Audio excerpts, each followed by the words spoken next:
You're welcome back. The program is still Mandate 2015, and this evening we are taking a review. We are reviewing the electioneering process in Nigeria, and with us in the studio is Barrister Adekunle Ojo. And well, we have said a lot, but like I said before we went on that break, are these challenges or problems peculiar only to Nigeria, or is it common in other climes? Is it done the same way in other climes?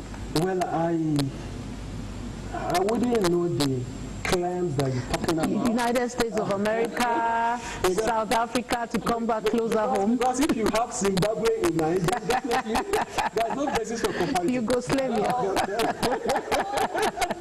Kosovo, so that's what to talk about. But ordinarily, let me be fair with you that I got where you are coming from. Is it like we were saying before we came on air? You see, in some of those claims that we just talked about, especially the US, even South Africa, politicians concentrate more on selling their ideas to the people. They concentrate more on why they should be voted in.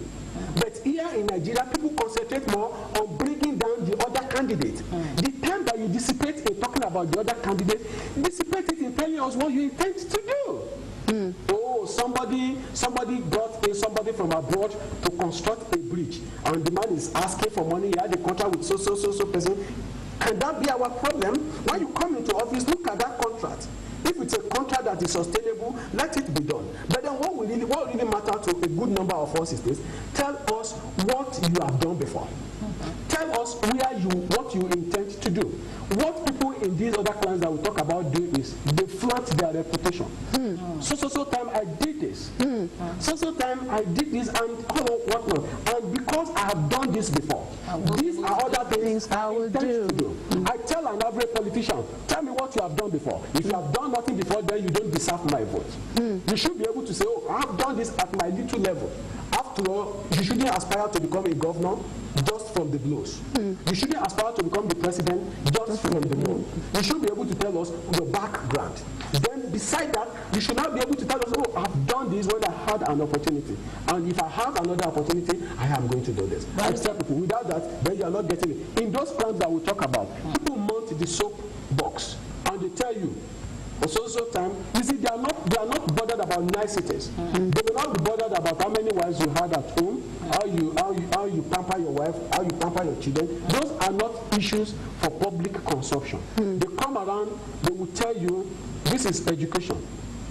So number of children are not doing well today because certain things have happened. I recollect so well, was it John Major? I can't remember now, one of the British Prime Minister. He came around, he said, look, I am going to, that children of British stock that attend universities are now going to be paying. And people ask him, how do you want to justify that? He said, look, they need to pay, but I'm not asking for the money straight away. I'm going to give them loan, let them go to school.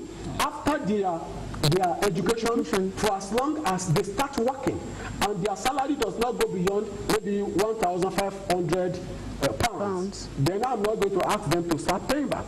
But for as much as you go beyond that limit, then you start paying back. These are things that we want to know. Nigerians want to know that, look, I've gotten children, I don't have money to take them to school. The housing crisis, they are there slamming us day in, day out. There are several houses that have been built, but I tell you, good ventures. But then I ask a question. I earn 18,000 naira in a month. And now I am to buy a building worth 10 million naira. 10 million is cheap. Yes, 18 million. And I'm under a duty. I owe a duty to drop 2 million naira as a initial payment. Where do I get this? Give President Jonathan 18,000 naira and let him explain to us how he can spend it in a month. We need to start asking ourselves questions. So if you have all of this there, because of the level that we are, I tell you, the electioneering process in Nigeria is doomed to remain the way it is because our leaders love and they enjoy it the way it is. Now, this takes me to the next question. Would it be right again to say that even youngsters have no future in politics? Because if you're talking about telling me your antecedents, telling me what you have done before, then a fresher will have no business. Nothing to talk about. Nothing to talk about in business. Well, I won't agree with you. Let me say it this way. Right. There are places where freshers can start from. Okay. Okay, I'll give you an instance now, without necessarily having to play politics of supporting anyone. Someone is vying to become the vice president of Nigeria now. He came and people asked him, where is he coming from? At a particular point in time, he said, I was Attorney General of a particular state. You cannot say that that man is a non-starter. While you were the Attorney General of that state, what did you do? And he's been able to say, okay, I did, yes, whether you agree with him or you don't agree with him, he's been able to say, I have done this, I have done that, I have done this. If you come around and somebody say, oh, Adekunle, where are you coming from? I can tell you without winking that at a point in time I was chairman of Nigeria Association Ikeja branch. I was at a time the vice president at the national level. And I will tell you a few things that I did then. That means when you had an opportunity even to rule a clan, to rule a few people, these are things that people must be able to talk about you. If they say, from which background have you drank from? Progressive? Conservative, you should be able to say, I drank from a particular place. Who are your mentors? So apparently, I don't expect someone, a non-starter, to just say, I want to become the president of Nigeria. Let him start from somewhere. So it's not really about, somebody who was, at a point in time, he was chairman of a local government, he was a commissioner, so you can't say he's a non-starter. So absolutely, you cannot wake up from nowhere and say, I want to become governor of a state. All right, let's look at South Africa. It's also an African country where democracy is thriving.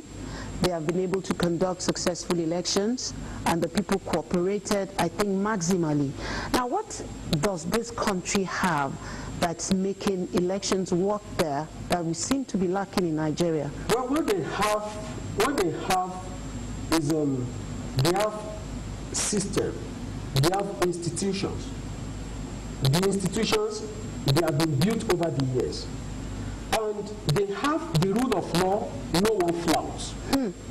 INEC says, don't run campaign till so time. Nigerians will go ahead and flout such. In fact, they observe it more in breach. Somebody was talking about jets, the way one of the presidential candidates is using jets. And they say it's against the guidelines. Somebody was talking about how a presidential candidate got the campaign fund. But nobody seems to be bothered about all of this. They tell you, look, there's nothing you can do about me because I've got all it takes to pocket whoever is available. And unfortunately, we still don't have an INEC that can say, for this reason, you are disqualified. So we really need, we thought Jega will be that kind of a person, but he has proved that he's not that kind of a person that can look at your face, damn the consequences, the treachery of your demagogue, and tell you, look, I am doing this, I am banning you for doing this, but then you are not aware he has ever done that. So, Barrister, I'm going to take you up on that. I want to take you up on that because you just said that though those countries had institutions, they have systems. Do we have systems? Do we have institutions and we can stand by that can fight these causes in Nigeria? The institutions are yet to be evolved. So that's why I want to say that they cannot become there. No, the institutions are yet to be evolved. You see, why it has not been evolved is because of individual insincerity of Nigerians. I won't say the guy has been insincere, but he has the apparatus to ensure that INEC becomes what it should be, given what he has. You see, if somebody brings in slush fund into his campaign, and as the umpire, as the INEC chairman, what stops me from talking about it? Somebody appeared on the pages of paper and started saying things that shouldn't be said, and nobody seems to be bothered about it. There was a peace pact signed in Abuja. Nobody seems to be interested about all of this. So this is where I say institutions are supposed to be built by people. The law that will enable Jiga to do very well. The law, yes, it may not be as perfect as it should be, but he has enough to ensure that he's successful.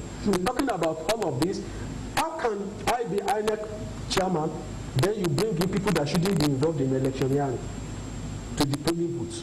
I will tell you, no, you can't do it. I will tell you, you cannot do it. But then how many Nigerians can afford to do this? People say who place the thing now dictate. I mean, the who hires the piper, right? Dictates the tune. Dictates the piper. Dictates the tune. So if you have this kind of a thing, is it like a lot of people say, where we pay your bills, we do all of this and all whatnot.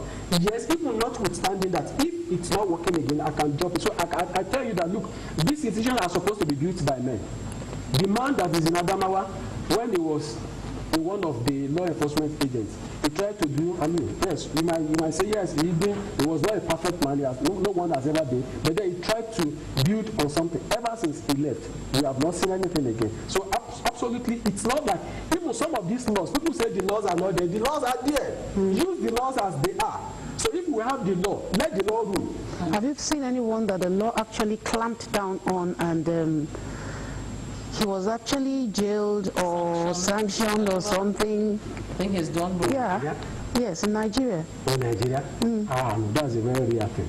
But if you go abroad, there are in India, in Pakistan, in so many of even developing countries. One prime minister was sentenced to 60 years in jail. Yeah. Yeah, so many, even in America, people were banned for slush fund and for so many other things. So I think absolutely it's just, and the laws are there. The laws are there. It is for people to say, look, this law must be working up. But then if you imagine that the man who is the Attorney General is already pushing with unalloyed loyalty for a presidential candidate, then how can he ever say anything wrong in such cases? So that's where we have the problem. All right, again on this note, Barrister Adekunle, thank you so much. Thank you so much. We'll have a break again and then we'll come back right after this break. Please stay with us.